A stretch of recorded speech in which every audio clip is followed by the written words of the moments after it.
द्वारा की जा रही है। मैं आदेश चौधरी, युवा जाट महासभा अलीगढ़ से महानगर अध्यक्ष हूं और हमारी आज का जो इसका उद्देश्य है प्रेस वार्ता का वो ये है कि अभी पिछले कुछ दिनों से अलीगढ़ में अभी एक छात्र ने, एनसीसी छात्र ने, जब वहाँ धार्मिक नारे लगाए, धार्मिक नारों से जो संदेश देश को गया है वो एक दुखद है, निंदनीय है।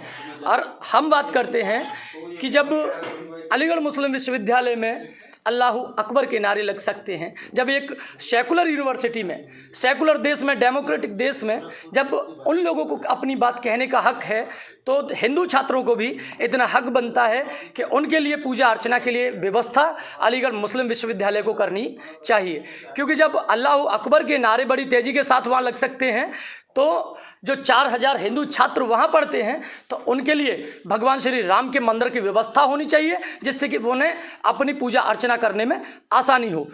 यदि अलीगढ़ मुस्लिम विश्वविद्यालय भगवान श्री राम का मंदिर बनाने में सक्षम नहीं है, तो युवा जाट महासभा अलीगढ़ ऐलान करती है कि वह उन्हें 21 लाख रुपए चंदा जुटाकर मंदिर की स्थापना के लिए देगी। और मैं अनुरोध करता हूं वाइस चांसलर महोदय से कि वह जल्द से जल्द शीघ्र राम मंदिर का निर्माण अलीगढ़ मुस्लिम विश्वविद्यालय में कराएं। यूनिवर्सिटी में राम मंदिर निर्माण की आवश्यकता क्या पड़ी? अब इतना बड़ा स्पष्ट है कि जब अलीगढ़ मुस्लिम विश्वविद्यालय के हर हॉस्टल में इबादत के लिए, छात्रों के लिए मस्जिदें बनाई गई हैं, तो ये बड़ा स्वाभाविक हो जाता है कि जो 4000 छात्र हिंदू पढ़ रहे हैं, तो उनकी भावनाओं का ख्याल रखते हुए उनके पूजा अर्चना के लिए वहाँ व्यवस्था होनी चाहिए। पत्र लिखा है कोई? जी, अलीगढ़ मैंने विश्वविद्यालय महोदय के नाम ये पत्र हम बाय पोस्ट अभी भेजेंगे। क्या डिमांड की है? इसमें यही डिमांड करी है कि जल्द से जल्द इन 4000 छात्रों की पूजा अर्चना की व्यवस्था की जाए, और यदि विश्वविद्यालय प्रशासन इसमें अक्षम है, तो हम मतलब जाट महासभा अलीगढ़ और देश का एक एक नागरिक, जैसे राम मंदिर के लिए 1-1 रुपये का चंदा जुटाकर यह मुहिम चलाई गई थी, ऐसे ही हम अलीगढ़ मुस्लिम विश्वविद्यालय में 1-1 रुपया चंदा जुटाकर इसमें राम मंदिर बनाने के कार्य करेंगे। इसका क्या उद्देश्य है? मेरा नाम संजीव लाकड़ा है। मैं जो ये देश विरोधी मूवमेंट अक्सर अफजल हम शर्मिंदा है, तेरे कातिल जिंदा अकबर, वल्लाह अकबर, या जिस तरह की नेशनल ड्रेस एनसीसी की, जिसका एक पूरे देश में एक अलग ही चलन है। मैं भी एक कैडेट रहा हूँ एनसीसी का। हमें तो पहन के सिखाया जाता है देश की सेवा करना, रक्षा का और संसाधन तैयार करना, लेकिन वो ड्रेस पहन के जिस तरीके से देश को तोड़ने वाली बात करें, मैं उसकी निंदा करता हूँ।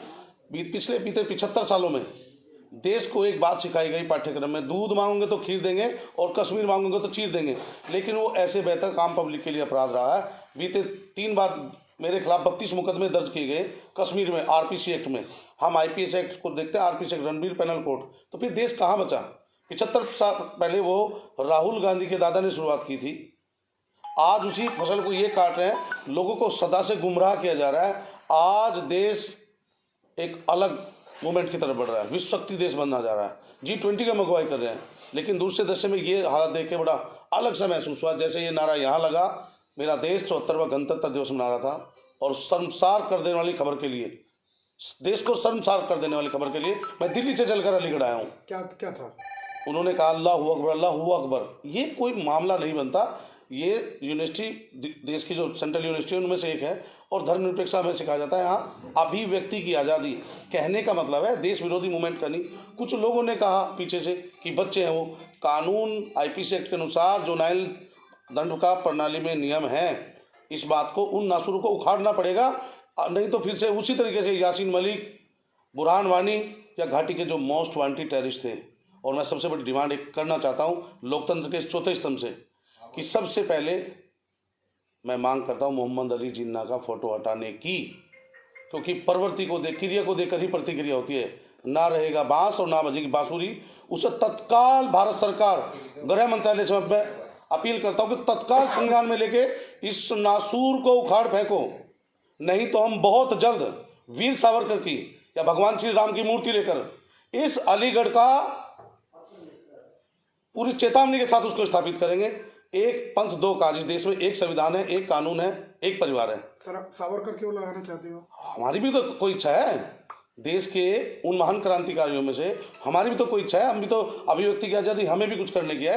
ये सारे राइट्स उनको चले गए, अब तक वो यूएनओ के राइट से पल रहे थे। इस कहानी के पीछे कौन है? ये प्रोपेगेंडा, करा कराया काम है। ये जो एनसीसी की ड्रेस में पूरा उस सेम डे मोदी जी ने एनसीसी के उन छात्रों को पुरस्कृत किया जिन्होंने राजपथ की परेड में सम्मिलित करते हुए पथ की परेड में सम्मिलित होकर देश का सर ऊंचा किया।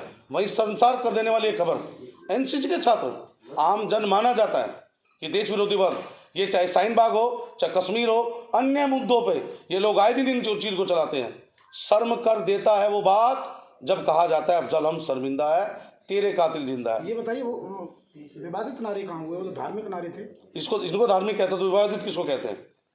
उस दिन वो ड्रेस पहन के, अगर एनसीसी का स्लोगन उनको याद नहीं है मैं बता देता हूँ, हम सब भारतीय हैं, अपनी मंजिल एक है, हा हा एक है, हम सब भारतीय हैं।